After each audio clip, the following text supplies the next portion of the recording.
Ebongo coronavirus ekosila o ekosila te. Ekosila. Épisode 5.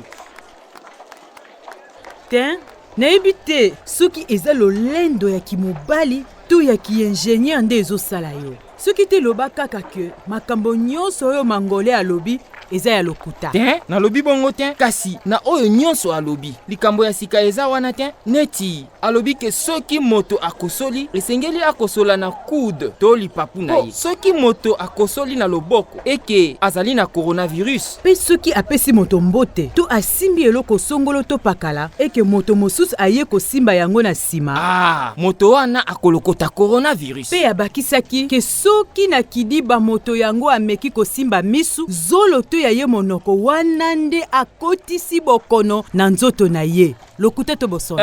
Mais wana eza ya solo, wana eza ya solo. Kasi nini yo na ye? Ye moto apesi biso sango ya bosolo bongo.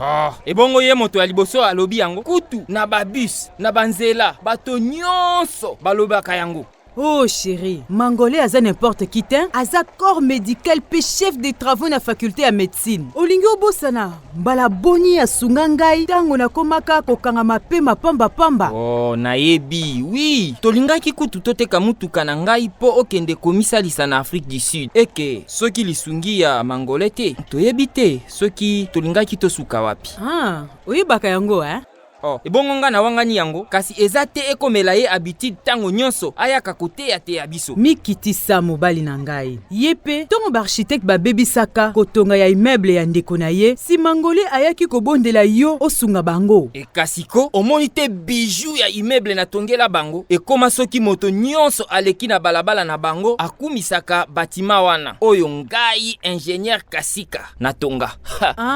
Yango wana ekolisa bondeko na biso na Mangolé. Soki likambo ezali, tolobelaka yango polele. Donc na babus, ndengo uteki koloba wana, na banzela, bato bazali koloba makambo ya ndenge na ndenge. Mais oyo Mangolé a rapporté ekoki kaka kozala oyo ezali na nzela.